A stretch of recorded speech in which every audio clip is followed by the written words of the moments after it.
Dios les bendiga, hermanos, espero estén muy bien, un fuerte abrazo.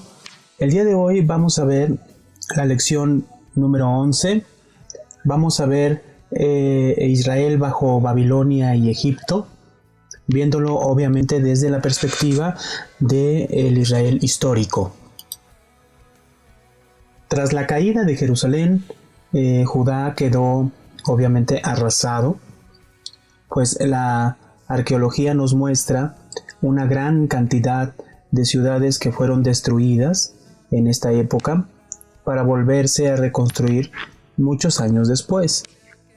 La población quedó diezmada por la gran cantidad de gente que murió durante la guerra, los que lo hicieron de hambre y otros de enfermedad, además de los que fueron deportados a Babilonia, así como la gran cantidad de gente que huyó a Egipto y a la región de Transjordania, evitando al invasor. También fueron ejecutados muchos por los babilonios. La población de Judá pasó de aproximadamente unos 250,000 habitantes a unos 20,000. Cuando se produzca el regreso de deportados a Babilonia. Además, este territorio no fue repoblado, como sucedió en el caso de Israel, evitando así el desarrollo de un sincretismo religioso, pero a costa de una mayor desolación demográfica y sobre todo económica.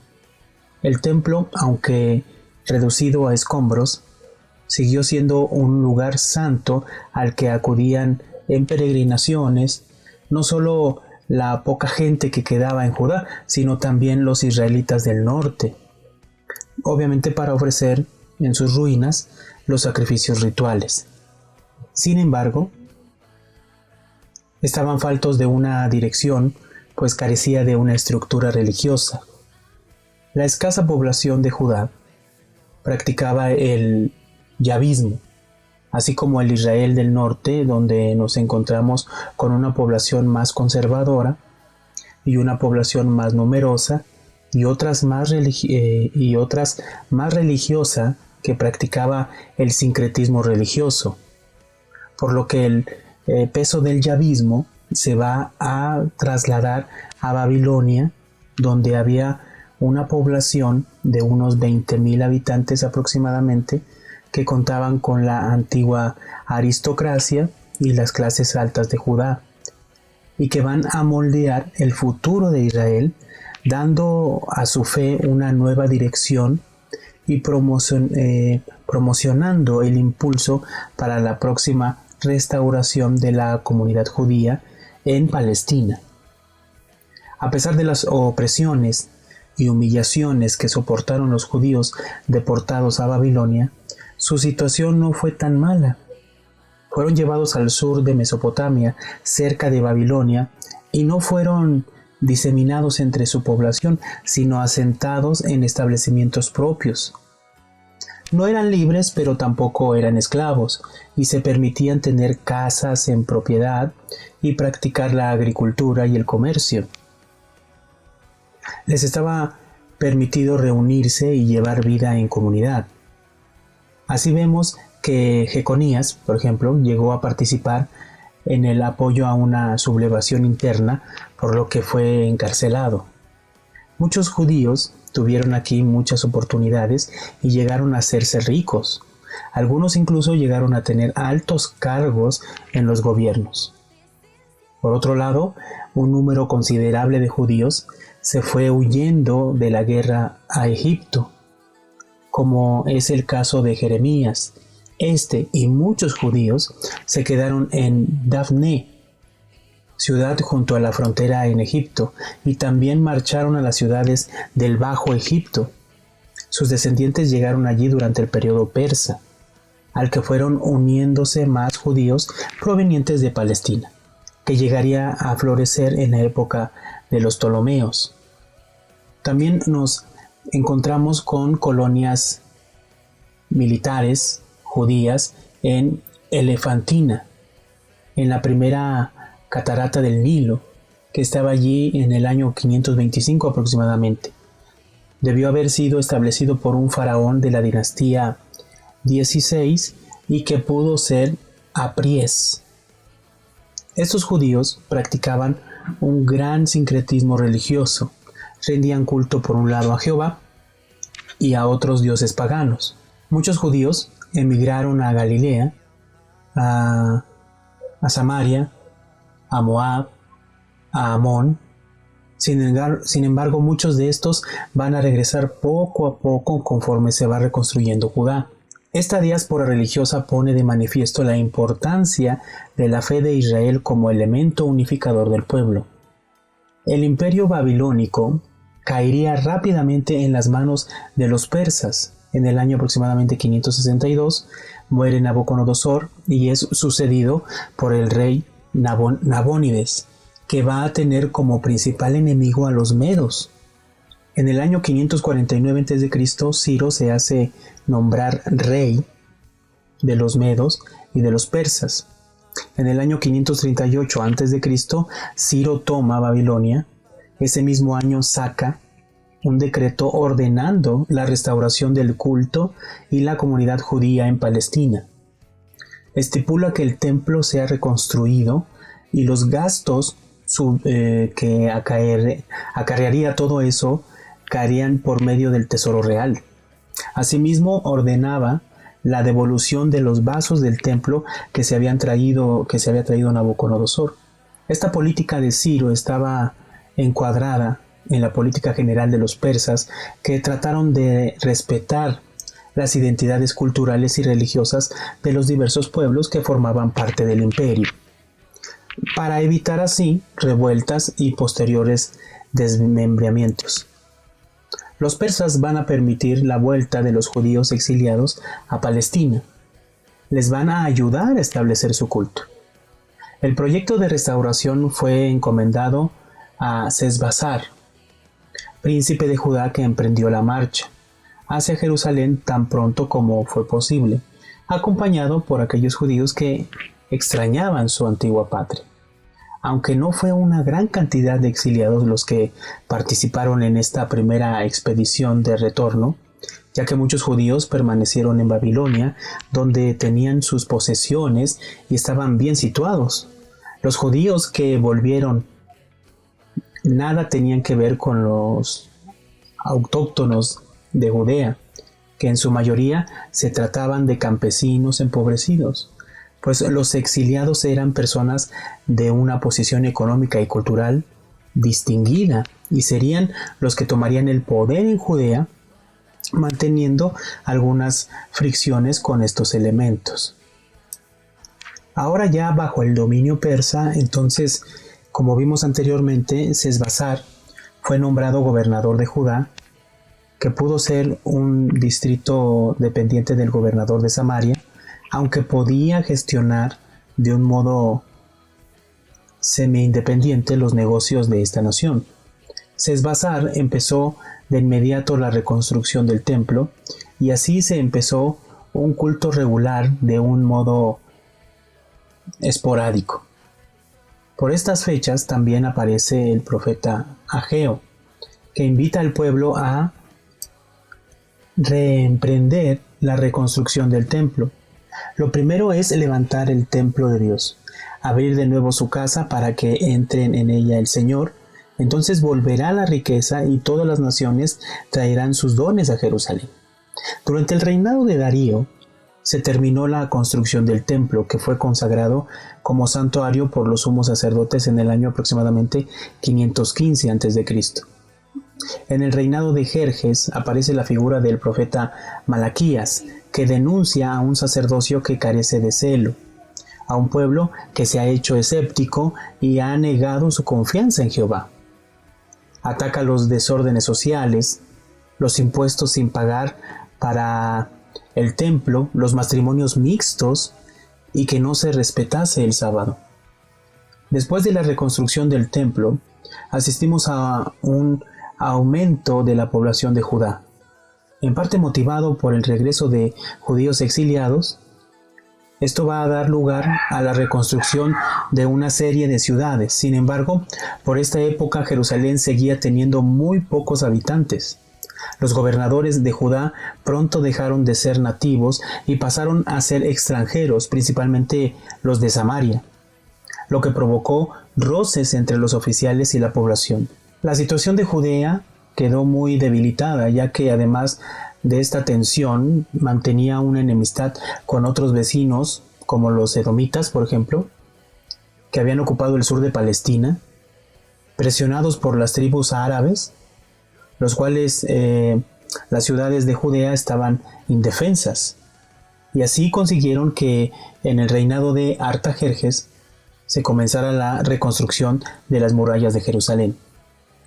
En este reinado aparece la figura de Nehemías. A él se debe la total reconstrucción de la comunidad israelita en Palestina. Desde una sublevación en Egipto, al rey le interesaba una situación estable en las provincias de Palestina y de Siria, que es la zona de acceso a Egipto. En la corte de Artajerjes, Nehemías llega a conseguir un alto puesto, pues es nombrado copero del rey, lo que le hace tener una relación directa con él mismo. En diciembre del 1445 a.C., una delegación de Jerusalén, encabezada por su hermano Hananí, le informó de las deplorables condiciones en que estaban. Nehemías resolvió acercarse al rey y pedirle permiso para ir a Jerusalén con la autoridad para reconstruir sus fortificaciones. Así consiguió un decreto para conseguirlo. Nehemías fue nombrado gobernador de Judá, lo cual quedó constituida en provincia separada independientemente de Samaria. Se puso en camino inmediatamente con una escolta militar y en el 440 a.C. llegó a Jerusalén. Cuando llegó a esta ciudad, empezó a reconstruir otra vez la muralla de la ciudad. Reclutó la mano de obra a través de una leva por toda Judá y las obras empezaron a buen ritmo, ya que a los 52 días se había conseguido construir una muralla pequeña. Nehemías encontró una serie de enemigos. El más importante de ellos fue Sanbalat, gobernador de Samaria, que era, pues podemos decir, yavista y emparentado con el sumo sacerdote de Jerusalén. Junto a él se unió Tobías, gobernador de la provincia de Amón, que estaba en Transjordania, que también era yavista. Ambos se sintieron irritados por los judíos ortodoxos como Nehemías. Encontrarían su religión inaceptable. A todos ellos se les unió Gesem, jefe de la tribu de Kedar, del noroeste de Arabia. Todos estos, junto con los filisteos, hostigaron la ciudad de Jerusalén para evitar que se llevase a buen término las obras de la construcción de las murallas, lo que obligó a Nehemías a dividir a sus hombres en dos grupos. Un primer grupo que se encargaba de construir las murallas y un segundo grupo que se dedicaba a velar las armas para defender cualquier ataque externo. En la época de Nehemías, Judá era una provincia pequeña que contaba con apenas unos 50,000 habitantes. Nehemías dividió a Judá en distritos con fines administrativos, que fueron la base de su leva para construir la muralla.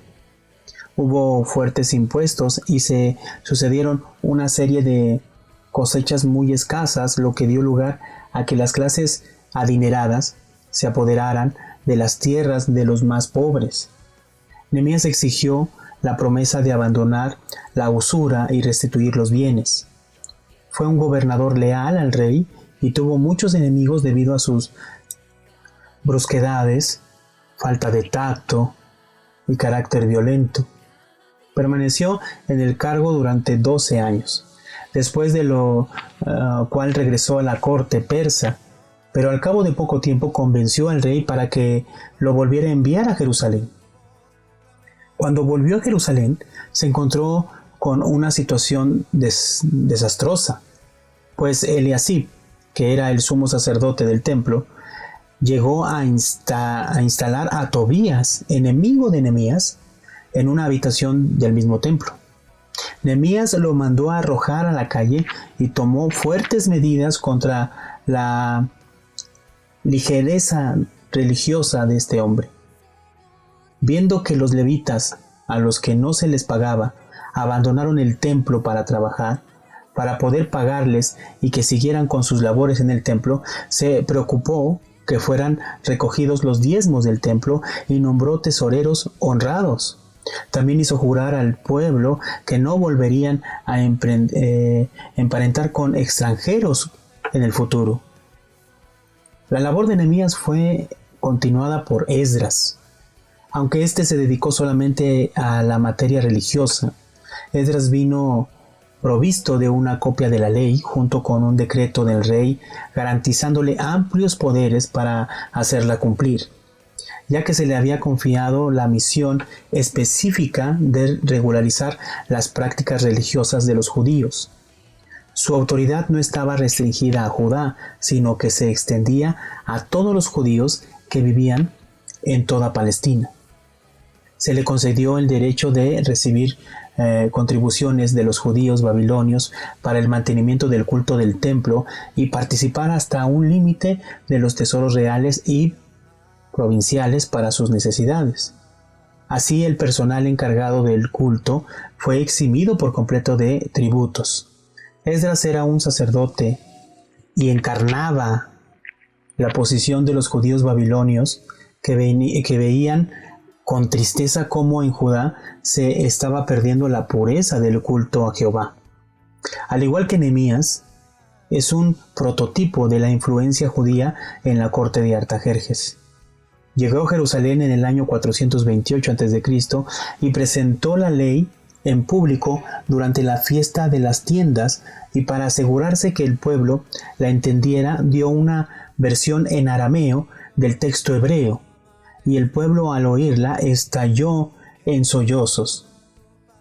Al día siguiente, después de una instrucción privada a los principales del pueblo sobre las exigencias de la ley, fue celebrada la fiesta de las tiendas con lectura de la ley en cada uno de los días.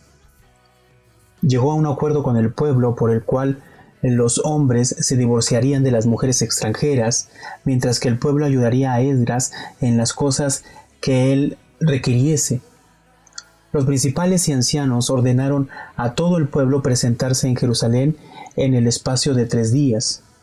Se reunió una gran multitud y estuvieron de acuerdo con lo que Esdras había pedido, disolviéndose así, por fin, todos los matrimonios mixtos, obligándose de ahora en adelante a no casarse más con extranjeros, a abstenerse de trabajar el día sábado, cada 7 años dejar en barbecho la tierra y no exigir las deudas. También se fijó un impuesto anual para el mantenimiento del templo. Por todo lo cual podemos decir que si Moisés fue el fundador de Israel, Esdras fue el que reconstruyó a Israel y dio su fe una estructura bajo la que pudiese sobrevivir a lo largo de los siglos. Ahora vamos a ver algo de historia después de este tiempo, ya después de que el pueblo de Israel regresa de Babilonia. En el siglo IV aparece la figura de Alejandro Magno. Nace en Pella en el 356 a.C. y sucede a su padre Filipo de Macedonia, logrando pronto conquistar toda Grecia, para después lanzarse a la aventura de la conquista del imperio persa. Cruzó el Helesponto en el año 334 a.C. y venció a las tropas del rey persa Darío III en la batalla de Gránico. Más tarde volvió a derrotar a los persas en la batalla de Isos. Huyendo Darío, Alejandro se dispuso a tomar Egipto tras el asedio a las ciudades de Tiro y Gaza. No nos consta que pasará por Jerusalén, pero lo que es claro es que toda Palestina quedó bajo su poder, y el hecho de que se asesinase a la provincia de Siria al prefecto de Alejandro, Andrómaco supuso que hubiese una represalia macedonia que afectó a Siria, y que supuso que una gran cantidad de samaritanos fueran arrojados de sus tierras. Cuando murió Alejandro Magno, su imperio fue dividido entre sus generales. Por lo que respecta a la historia de Israel, nos va a interesar Ptolomeo I y Seleuco I. Ptolomeo I se quedó con Egipto y puso su capital en Alejandría. Y Seleucos I se quedó con un territorio que iba desde el Asia Menor hasta el Irán. Ambos rivales codiciaban Palestina y Fenicia, pero Ptolomeo I se quedó con estas regiones tras vencer a Seleuco I en la batalla de Isos, con lo que Israel pasó a depender de los Ptolomeos, y aunque tenemos pocos datos de esta época, parece ser que los judíos gozaron del estatus que había tenido bajo los persas, tal como se desprende de las monedas y vasijas grabadas de la época. El sumo sacerdote tenía responsabilidades personales en la recaudación del tributo a la corona. Era cabeza espiritual y príncipe secular, y así se desarrolló una aristocracia sacerdotal.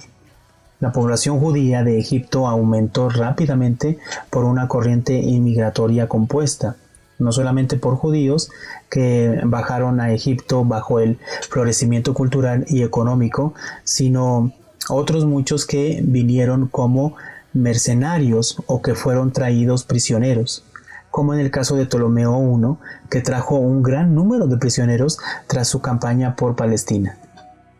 En esta época, el número de judíos que vivían fuera de las fronteras de Palestina ya superaba a los judíos que vivían en su tierra natal. Alejandría se convirtió en un centro del mundo judío. Los judíos de Egipto adoptaron el griego como lengua nativa, aunque algunos de ellos seguían entendiendo el hebreo hasta el siglo II a.C., como lo indica el papiro de Nas. Debido a estas circunstancias, la mayoría de los judíos no tenía acceso a las escrituras, y así se comenzó en el siglo III la traducción al griego, primero de la Torá y después del resto de los libros del Antiguo Testamento, lo que dio lugar a la Biblia de los 70, lo que fue la utilizada en la época de Cristo y al comienzo del cristianismo. Israel bajo los seleucidas, ¿sí? Si lo vemos así, los seleucidas nunca se conformaron con la pérdida de Fenicia y Palestina. Intentaron recuperarlas varias veces en vano. Sin embargo, Antíoco III, después de reafirmar su poder desde el Asia Menor hasta la frontera con la India, logró vencer al ejército egipcio en Peniún, cerca de las fuentes del Jordán, anexionándose Palestina. Antíoco III concedió a los judíos la mayoría de privilegios que había gozado entre los persas y los ptolomeos. Se les garantizó vivir de acuerdo a sus leyes, se les permitió continuar con su culto, se eximió de impuestos a los sacerdotes, así como al consejo de ancianos y a los escribas. Las reparaciones del templo quedaron a cargo del Estado. Sin embargo, Israel va a tener que hacer frente al problema del impacto de la cultura griega, lo que va a suponer una fuerte mella en la identidad nacional en este pueblo. El griego se convirtió rápidamente en la lengua más usada por todo el mundo, y ciudades como Antioquía y Alejandría no solo se convirtieron en ciudades griegas, sino también en centros difusores de la cultura helenista. Esto hizo que los judíos de la diáspora absorbieran esta nueva cultura y que llegaran a ser tan entusiastas de ella que juzgaron sus leyes y costumbres como un estorbo. Así se produce una crisis política propiciada por su sucesor, Antíoco III. Este acogió a Aníbal, general cartaginés, enemigo de Roma, y avanzó hacia Grecia, entrando en guerra con Roma y sufriendo una derrota estrepitosa, teniendo que pagar a los romanos un fuerte tributo. Así comenzó un largo declive del imperio seleucida. A Antíoco II le sucede Seleuco IV. Confirmó los privilegios concedidos por su padre a los judíos, pero intentó conseguir los fondos privados del templo de Jerusalén. Fue asesinado y le sucedió Antíoco VI, que tuvo que hacer frente a Egipto, que estaba dispuesto a conquistar Palestina y Fenicia, así como hacer frente al peligro de Roma. Antíoco IV sintió una gran necesidad de unificar a su pueblo para la defensa del reino, y teniendo bastante apuros financieros, intentó conseguir las riquezas de los templos de su reino, entre ellos los de Jerusalén, obviamente. Además quiso fomentar la unidad cultural de su pueblo, potenciando todo lo helénico, lo que llevaba consigo la adoración a Zeus y los demás dioses griegos, y también de él mismo. Su política, exigida con todo rigor, produjo una fuerte reacción entre los judíos fieles a la religión de Jehová. Jerusalén hervía en rivalidades personales que alcanzaban al cargo de sumo sacerdote. Así decidió intervenir en los asuntos religiosos judíos. El legítimo sumo sacerdote, cuando Antíoco IV subió al trono, era Onías III del Partido Conservador, que marchó a Antioquía para hablar con Seleuco. Pero cuando llegó, ésta ya había sido asesinado.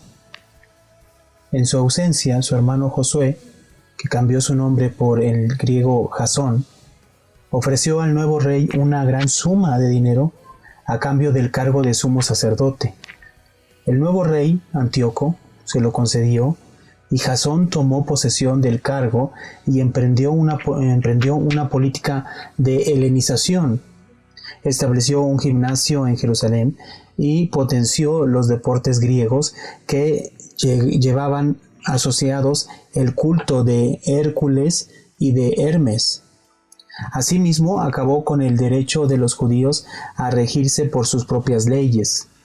Al cabo de 3 años, Menelao ofreció más dinero y consiguió el cargo de sumo sacerdote, perteneciendo al partido helenizante, y viéndose incapaz de conseguir la suma prometida al rey, robó los vasos del templo y se los envió. Antíoco IV invadió Egipto y a su vuelta, en convenio con Menelao, expolió el templo.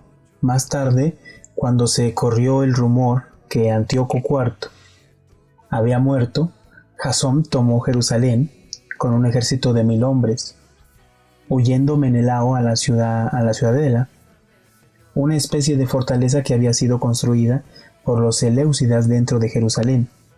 Pero la política de Jasón, de una represión indiscriminada, hizo que el pueblo de Jerusalén se levantara y fuera expulsado de la ciudad. Todos estos hechos fueron considerados por Antíoco como una rebelión contra su gobierno, lo que llevó a intervenir, estableciendo a Menelao y llevándose el tesoro del templo.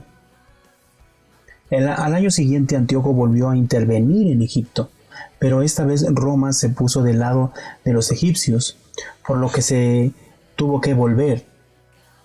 Al parecer, el año anterior había dejado Antíoco un comisario real para ayudar al sumo sacerdote en su política de helenización, pero tuvo tal oposición por parte del pueblo que no pudo llevarla a efecto con la ayuda de las tropas ordinarias. Antíoco envió a Apolonio junto con un gran ejército entrado en Jerusalén, saqueándola, derribando sus murallas, matando mucha gente y llevándose a otros como esclavos.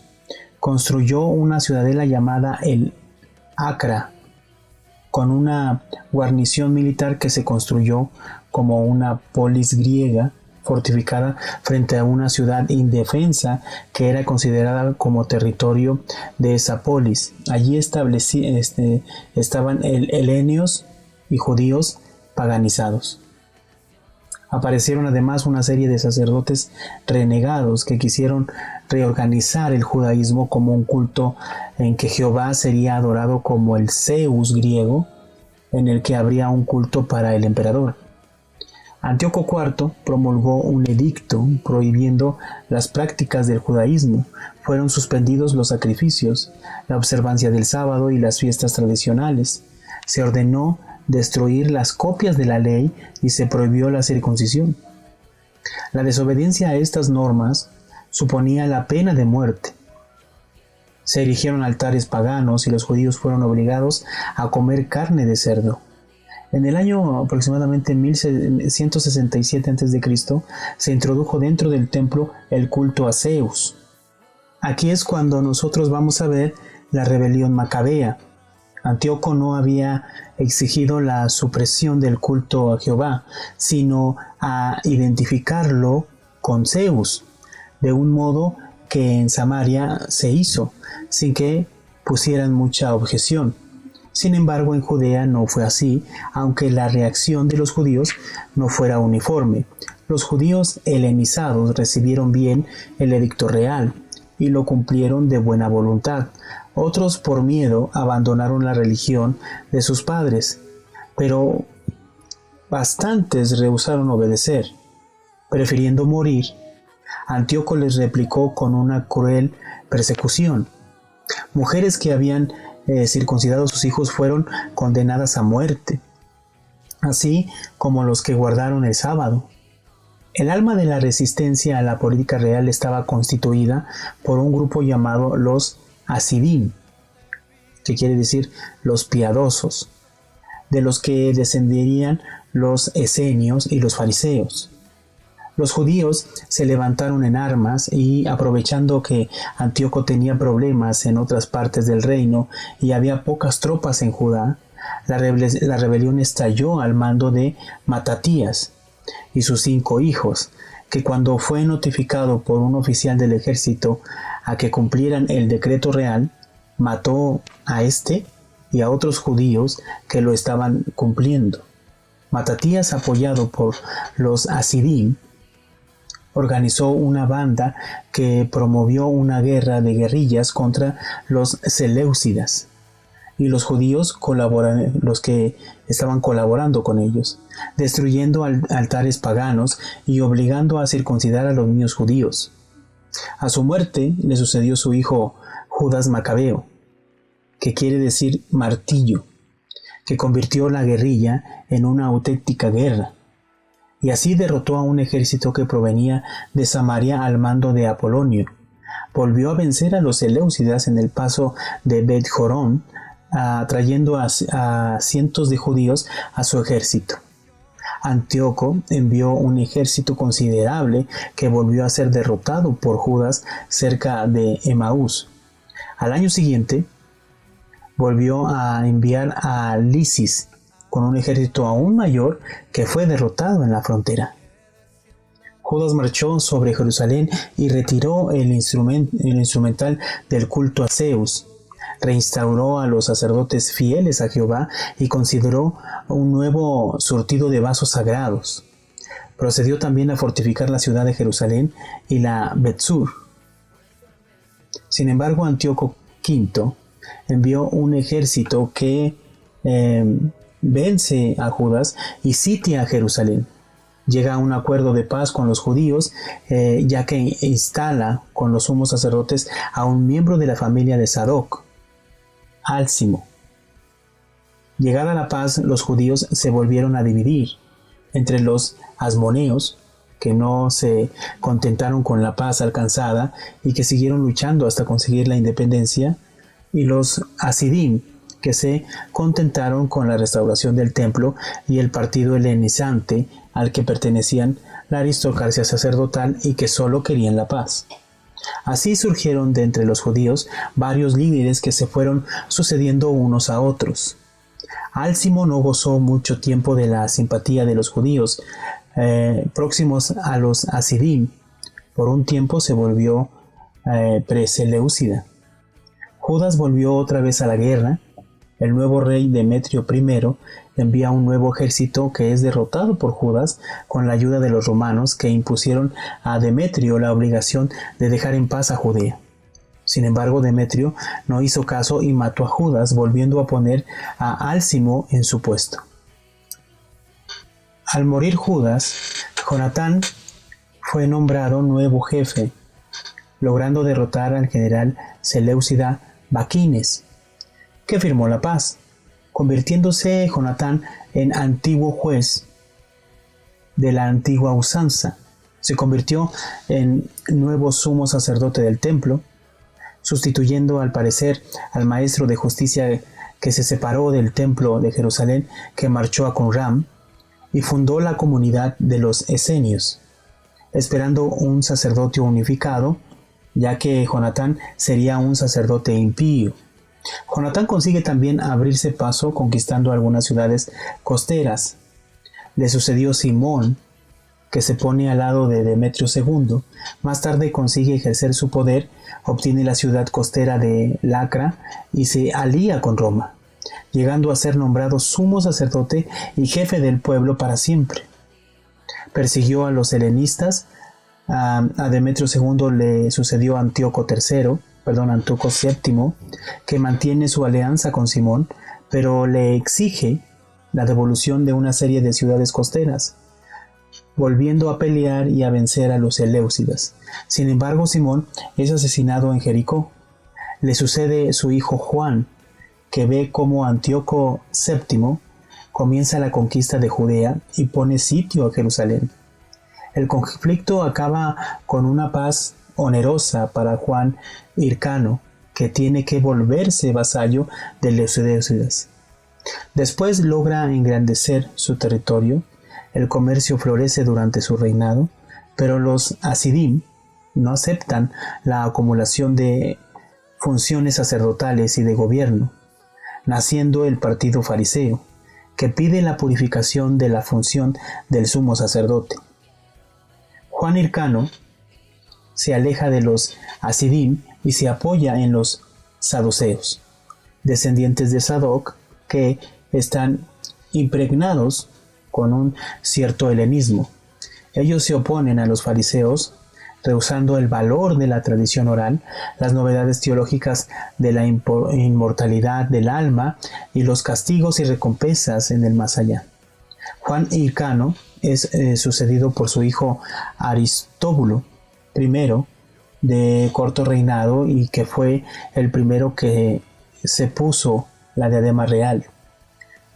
Fue sucedido por Alejandro Janea, que amplió sus territorios para la costa y por toda Transjordania. En su reinado, los fariseos llaman al rey seleucita Demetrio III, que derrota a Alejandro Janea cerca de Siquem, pero temiendo al pueblo una nueva ocupación, apoyan a Alejandro Janea, que consigue rechazar a Demetrio.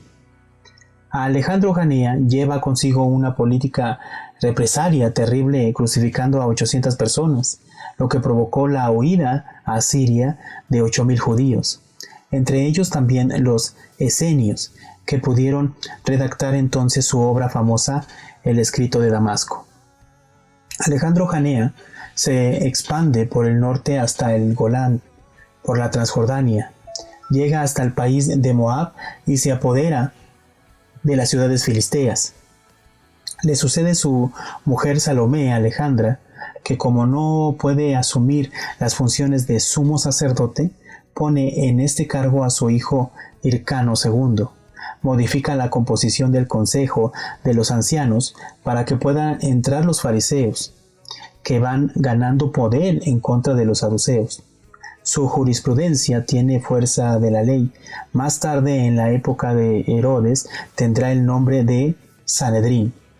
Cuando muere Salomé en el 77 a.C., Aristóbulo se hace con el poder a costa de su hermano Hircano II. Se inicia así una guerra civil entre ambos que van a luchar por el trono. Esta división la van a aprovechar los romanos para intervenir en Palestina. Pompeyo ordena a Aretas, rey de los nabateos, que apoyaban a Hircano II, que se retirase y que reúna a Aristóbulo e Hircano II junto con los Hasidim para que se mantenga la paz. Aristóbulo se rebela, Pompeyo acude de inmediato a Jerusalén, Hircano le abre las puertas y se lleva a Aristóbulo con sus 2 hijos a Roma. Hircano es nombrado sumo sacerdote, pero solo tiene autoridad sobre los territorios de Judea, Galilea y Perea. Samaria pasa a depender de la provincia de Siria y Jerusalén pasa a pagar tributo a Roma.